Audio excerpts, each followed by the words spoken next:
আসসালামু আলাইকুম প্রিয় শিক্ষার্থী, আশা করি তোমরা সবাই ভালো আছো। আজকে তোমাদের গত ক্লাসের ধারাবাহিকতায় ভেক্টরের গ্রেডিয়েন্ট, ডাইভারজেন্স এবং কার্ল শিখাবো। গ্রেডিয়েন্ট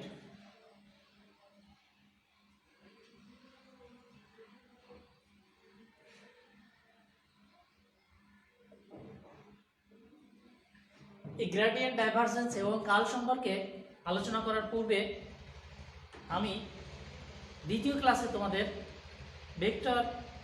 ভেক্টরের যে গুণগুলো ছিল সেই গুণ সম্পর্কে ধারণা দিয়েছিলাম। ভেক্টর গুণ কয় প্রকার ছিল? দুই প্রকার ছিল। ভেক্টর গুণন, ভেক্টর গুণন দুই প্রকার। কি কি? সেটা ছিল ভেক্টরকে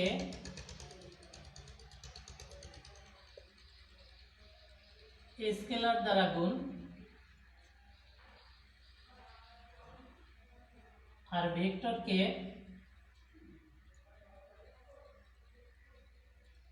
ভেক্টর দ্বারা গুণ।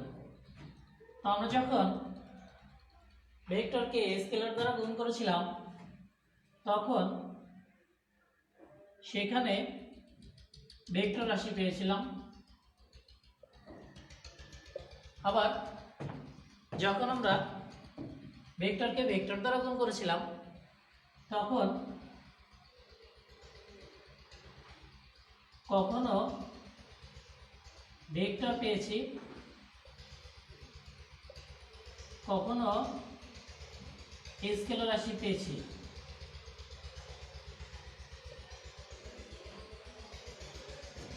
তো ভেক্টরকে আমরা ভেক্টর দ্বারা গুণ করেছিলাম। যেমন আমরা যদি এ একটি ভেক্টর রাশি লিখি আর এটাকে আমরা যদি পাই দ্বারা গুণ করি তাহলে পাই এ বাই এ পাই, এটা পাই, এটা একটা ভেক্টর রাশি। আবার একটি ভেক্টরকে আমরা যখন আরেকটি ভেক্টরের সাহায্যে ডট গুণ করি তখন এবি কস থিটা, এটা একটি স্কেলার রাশি। অথবা আমরা যখন ক্রস গুণ করি তখন ভেক্টর রাশি পাই। এইভাবে একটি ভেক্টরকে যখন স্কেলার রাশি দ্বারা গুণ করা হয় তখন ভেক্টর রাশি পাওয়া যায়। আবার যখন একটি ভেক্টরকে আরেকটি ভেক্টরের সাথে গুণ করা হয় তখন স্কেলার রাশি পাওয়া যায়। আবার একটি ভেক্টরের সাথে আরেকটি ভেক্টরের ক্রস গুণ করলে ভেক্টর রাশি পাওয়া যায়। এই গ্রেডিয়েন্ট, ডাইভারজেন্স এবং কার্ল জানার জন্য আমাদের এই অংশটা খুবই গুরুত্বপূর্ণ। তো আমরা ধরে নিই একটি স্কেলার ফাংশন পাই আছে। এই স্কেলার ফাংশনটা আমরা যে কোনো কিছু ধরে নিলাম, x square Y Z cube হতে পারে। এই যে স্কেলার ফাংশনটি, এই ফাংশনটিকে আমরা যদি যে ভেক্টর অপারেটর ডেল আছে এই ভেক্টর অপারেটর ডেল দ্বারা অপারেট করি তাহলে আমরা কি পাবো? ডেল ফাই সমান, ডেল সমান কি ছিল? Del by del X I plus del by del Y J plus del by del Z K into phi. Phi মানে কি? X square Y Z cube. এইটাকে আমরা যদি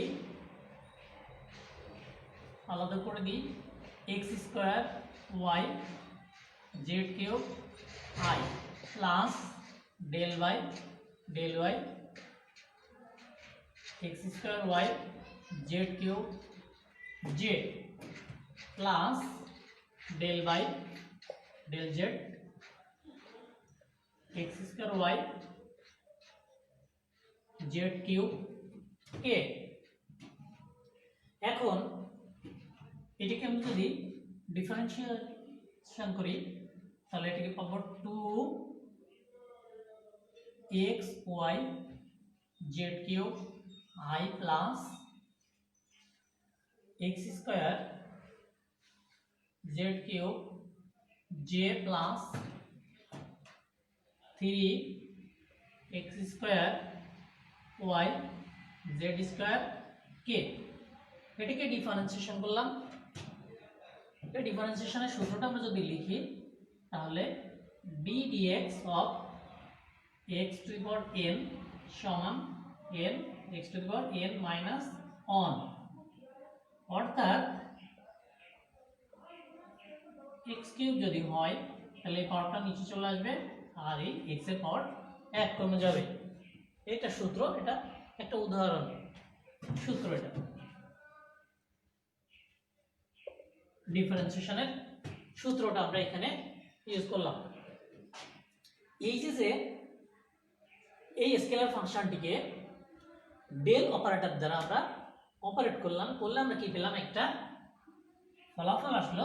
সেই ফলাফলে I J K এই ভেক্টর তিনটি থেকে গেছে, এই কারণে এটা ভেক্টর রাশি। তাহলে আমরা দেখতে পাচ্ছি কোন স্কেলার ফাংশনের গ্রেডিয়েন্ট একটি ভেক্টর রাশি, কোন স্কেলার ফাংশনের গ্রেডিয়েন্ট একটি ভেক্টর রাশি।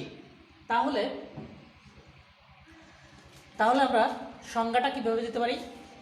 সংজ্ঞাটা আমরা বলতে পারি vector differential operator del, vector differential operator del এর সাথে যখন কোনো স্কেলার ফাংশনের অপারেট করা হয় তখন, বা স্কেলার ক্ষেত্রকে গুণ করা হয়, তখন যে ভেক্টর ক্ষেত্রটা পাওয়া যায় সেটাকে বলা হয় গ্রেডিয়েন্ট। তাহলে গ্রেডিয়েন্ট কি? গ্রেডিয়েন্ট একটি ভেক্টর ফাংশন, একটি ভেক্টর ফাংশন। আচ্ছা, আমরা চলে যাচ্ছি ডাইভারজেন্সে। ডাইভারজেন্সের ক্ষেত্রে আমাদের ডট গুণটা লাগবে। এর আগে আমরা ডট গুণনটা শিখে নিয়েছি। ডট গুণনটা কি ছিল? এই ডট গুণন হচ্ছে দুইটি ভেক্টরের স্কেলার গুণফল বা ডট গুণফল। তাহলে ডাইভারজেন্স,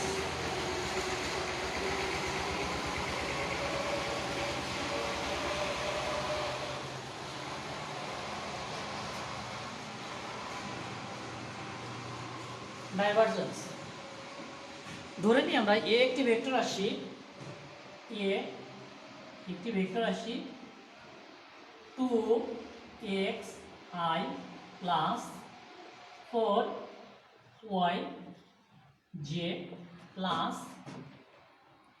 7zk। এটি একটি ভেক্টর ফাংশন। এই ভেক্টর ফাংশনটিকে আমরা যদি এই যে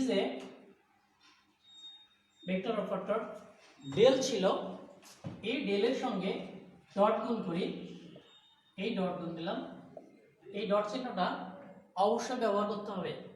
তাহলে আমরা কি পাই? Del by del X I plus del by del Y J plus del by del Z K dot 2xi plus 4yj plus 7zk।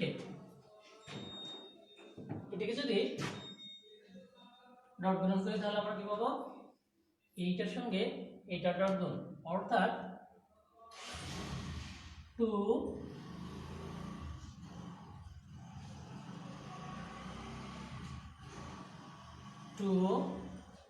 Plus 4 plus 7 13, অর্থাৎ ডেল ডট এ সমান 13।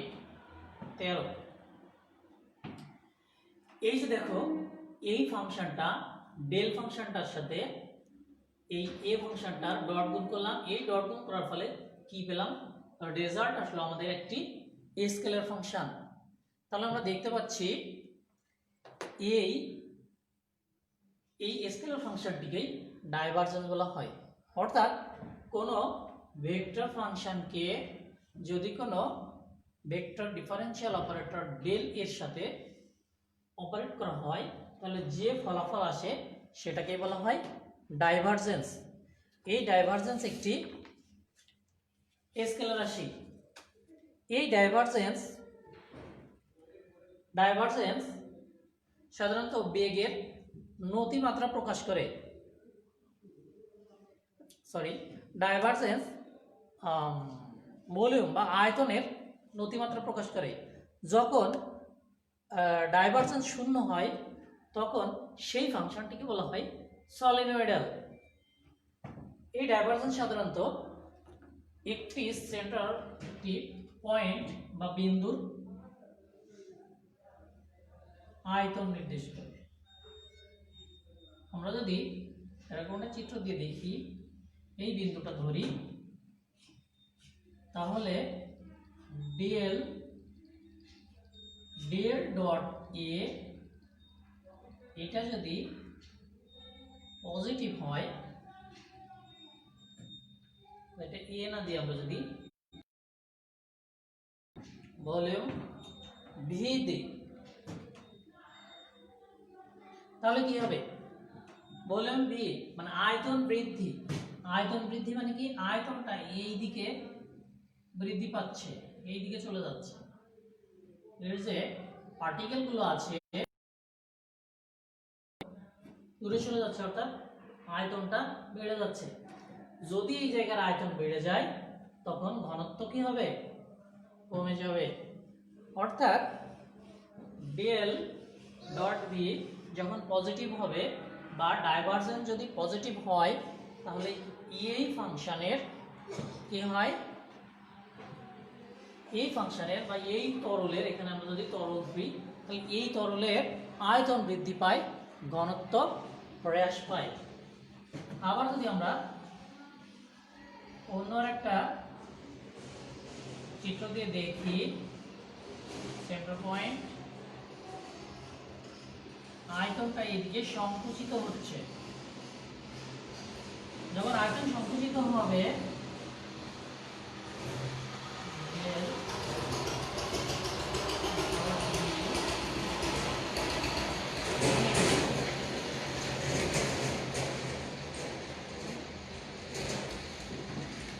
যদি কোনো ফাংশনের ডাইভারজেন্স নেগেটিভ হয় তাহলে বোঝা যাবে এটা যদি তরল ফাংশন হয় তাহলে ওই তরলের ঘনত্ব বৃদ্ধি পাচ্ছে বা আয়তন কমে যাচ্ছে।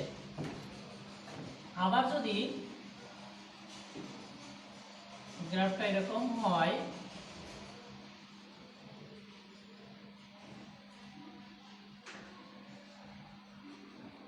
Del dot v equal to 0, অর্থাৎ এখানে ডাইভারজেন্স 0। ডাইভারজেন্স 0 অর্থাৎ এর ফ্লাক্সে কোনো পরিবর্তন হচ্ছে না, এই জন্য এর সেটাকে আমরা সলিনয়েডাল বলছি। সলিনয়েডাল ডাইভারজেন্স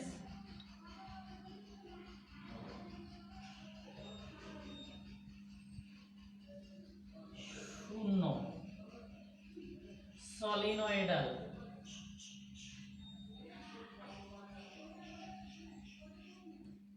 সলিনয়েডাল এটা ডাইভারজেন্স ঋণাত্মক।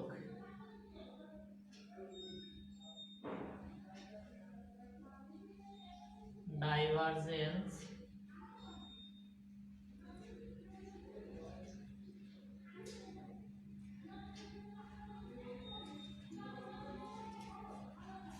ঋণাত্মক। ঘনত্ব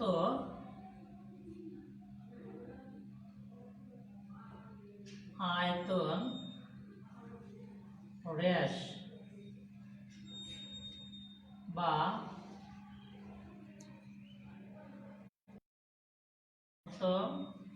বৃদ্ধি। এটা ডাইভারজেন্স ধনাত্মক,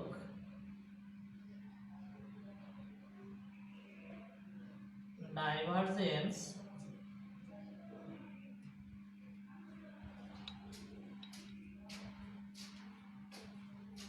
ধনাত্মক, আয়তন বৃদ্ধি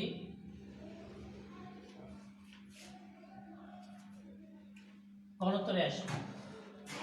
তাহলে আমরা দেখতে পাচ্ছি যখন ডাইভারজেন্স পজিটিভ হবে আয়তন বৃদ্ধি পাবে, ঘনত্ব হ্রাস পাবে। ডাইভারজেন্স নেগেটিভ হলে আয়তন হ্রাস পাবে, ঘনত্ব বৃদ্ধি পাবে। আর ডাইভারজেন্স শূন্য হলে আয়তন এবং ঘনত্ব দুটোই অপরিবর্তিত থাকবে, কোনো পরিবর্তন হবে না। আমরা এবার শিখব কার্ল। কার্লের ক্ষেত্রে আমাদের দুইটি ভেক্টরের ক্রস গুণন করতে হবে। তো ক্রস গুণন কি ছিল?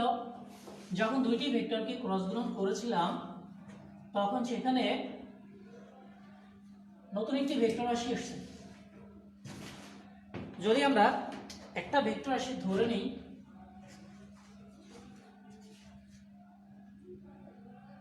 কাল আমরা ধরে নিলাম এ একটি ভেক্টর xi প্লাস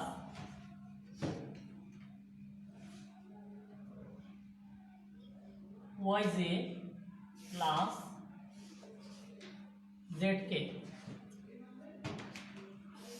এখানে এ ভেক্টরটিকে আমরা যদি ভেক্টর অপারেটর ডেল দ্বারা ক্রস গুণ করি তাহলে পাই i j k del by del x del y del z x I y j z k সমান i লিখলাম এর বাদ del y del y z k minus del y del z y j plus j del y del z xi minus del y del x zk plus vector into del by del x yj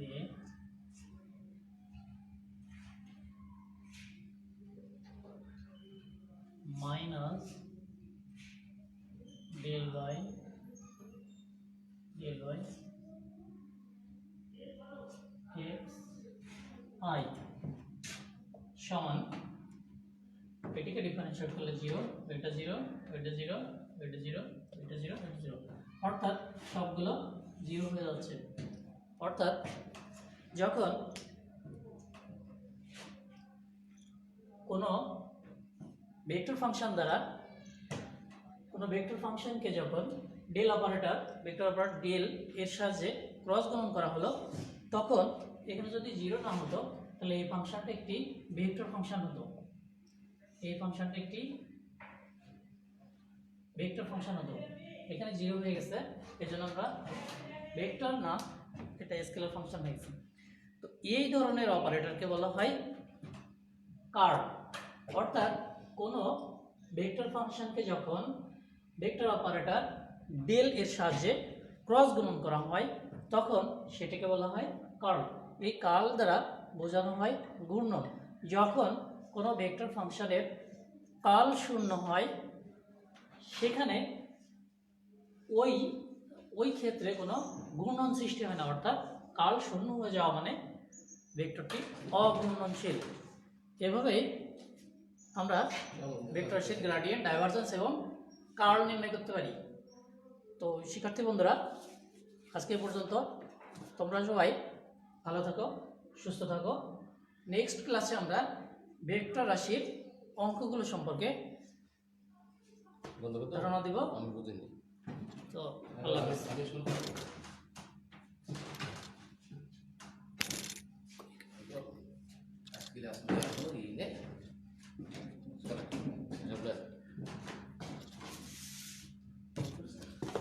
finishing touch দিলে হবে।